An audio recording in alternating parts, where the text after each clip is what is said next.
Good morning, students. Today we are going to see what is history. 1.1 we learned about it already. Now 1.2 the scientific method of history. Okay.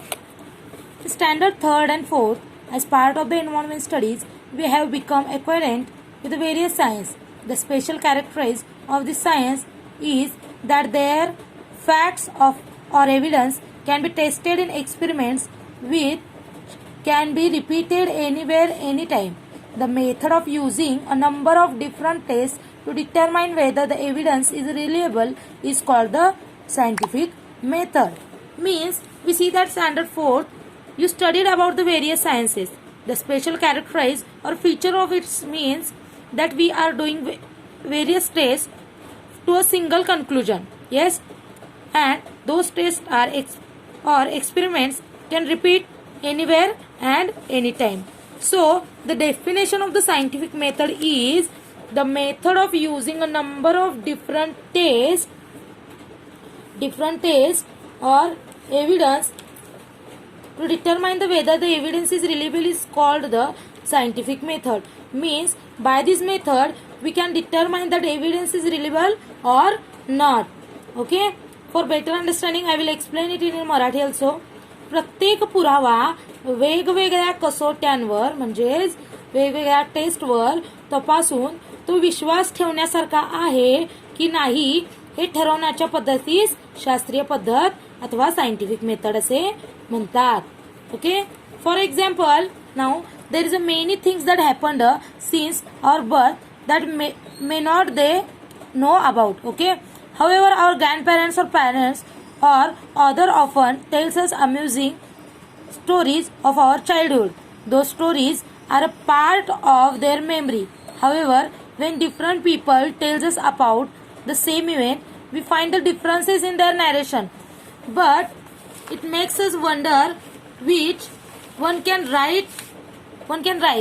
We need to examine the details of each narrations carefully to decide the correctness of this fact. Means what? See, for example, if your parents and grandparents tells you about your childhood incidents, yes, stories, but their both narrations are different, or you find some differences between your parents and grandparents narrations.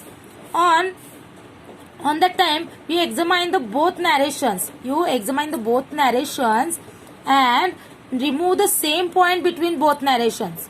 Yes, and means you used the scientific method. What you done? You used the scientific method and you remove the correct fact from these situations. Okay. Now next, it is not possible to conduct experiments to recreate the events that have happened in the past. Therefore, the method of presenting history is different from that of other science. Even so, history uses the scientific method at every stage, namely by looking for the collecting evidence, examine the evidence, and while putting it together. When required, help also taken from other sciences. That is why history is considered to be scientific discipline. History is not written solely on the basis of imagination.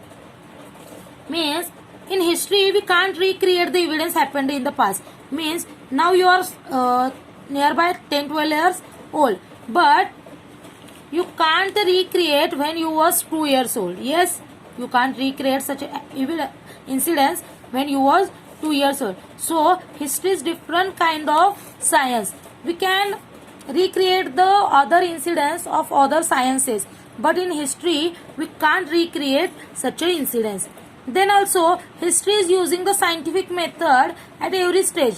For example, for collecting evidence, examine the evidence and putting it all together, and if required, history takes help from other sciences also.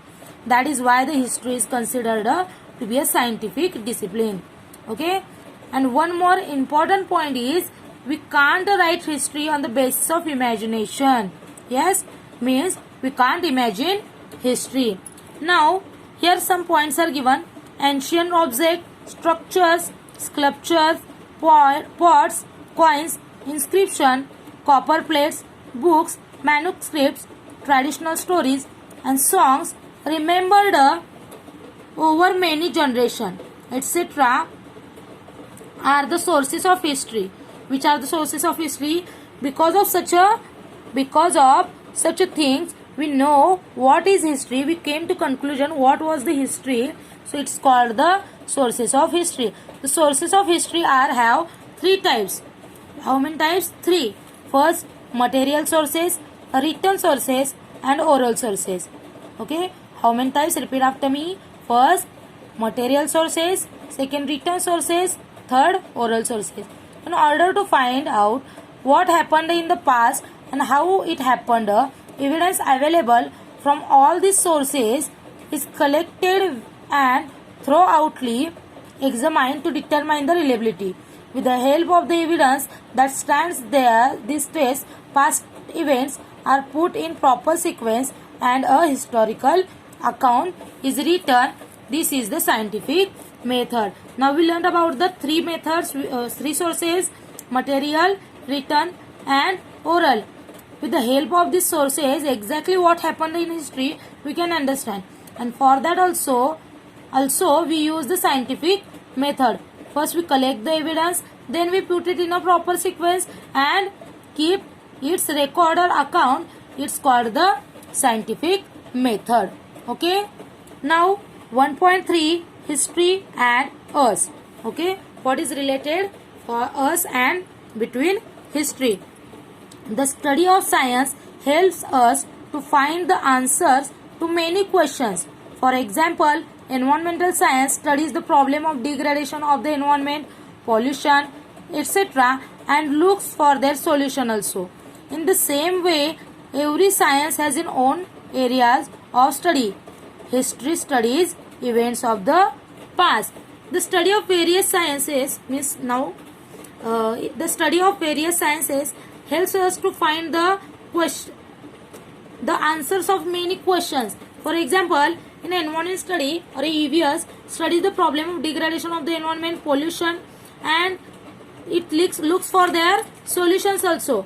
Okay. Then in the same way, history also studied the events of the past.